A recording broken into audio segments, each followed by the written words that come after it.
Welcome back to From the Pages of WWF magazine, the February/March 1986 issue. This is the WWF presenting its world exactly the way it wants you to see it. Every page is built around personality, clear roles, and moments that are meant to feel big. What stands out in this issue is the range. You've got light moments, serious moments, major stars, supporting players, and everything tied together. So it all feels like part of one complete system. It opens with the WWF mailbag, and the voices here are fully invested in what they're watching.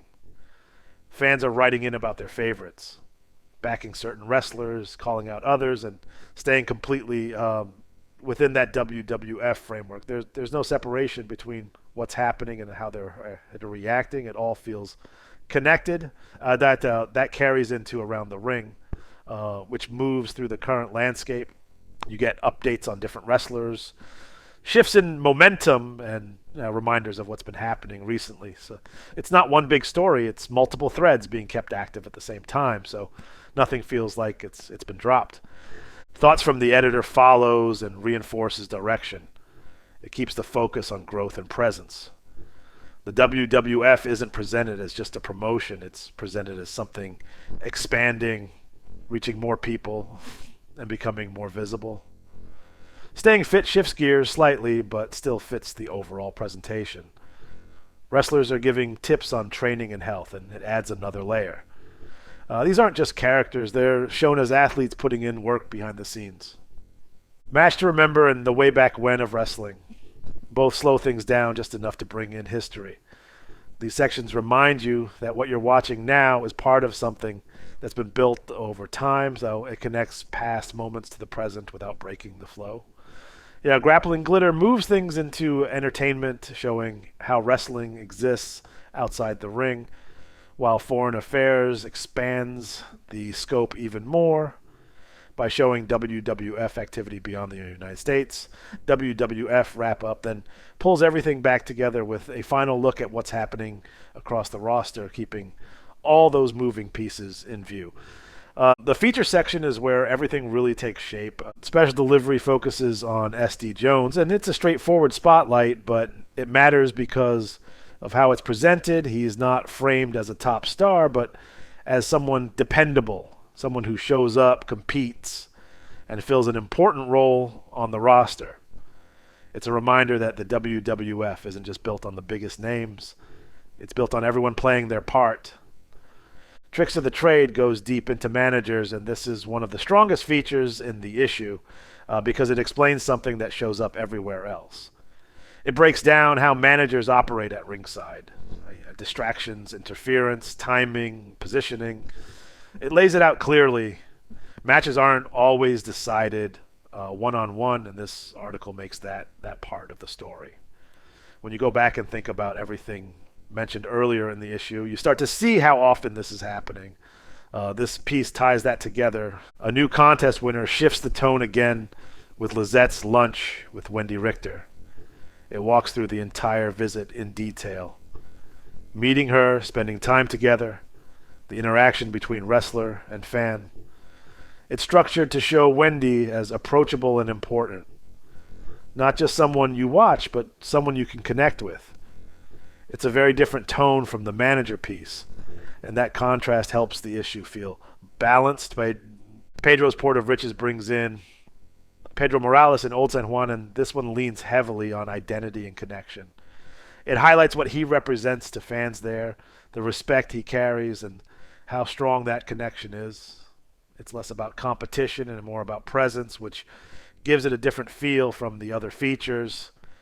Then the issue shifts into one of its strongest pieces with The Night Hulk Saw Red. This is where you see a different side of Hulk Hogan.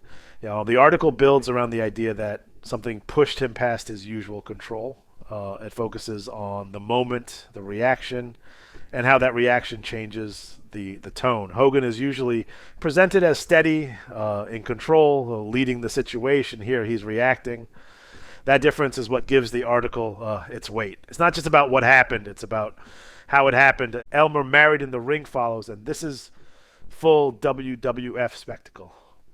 The wedding itself is presented seriously like a major event, but the real story is everything around it. The reactions, especially from other personalities, drive it forward. There's criticism, there's mockery, and it doesn't stop once the ceremony ends. That ongoing reaction is what gives the article energy. It's not just a moment, it's something that keeps going. Battle of the Titans focuses on Wendi Richter and the Fabulous Moolah, and it presents Wendi in a strong position. The match is treated as important, something that defines where she stands.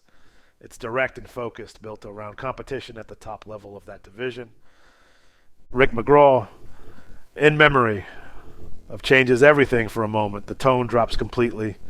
There's no character work here, no angles, no build-up. It's respectful and straightforward. It focuses on remembering him, what he meant, and acknowledging his place. That shift stands out because nothing else in the issue is written like this. It gives the magazine a different kind of depth. Country Boys brings things back to character with that familiar presentation. Easygoing personalities, but with a clear line that, once crossed, changes everything. It fits right into how the WWF defines its wrestlers. Clear traits, clear reactions, no confusion about who they are. The WWF Wrestling Classic feature centers on Junkyard Dog and his tournament win. It walks through the importance of the event and what it means to come out on top. The structure builds toward that moment, reinforcing it as something significant.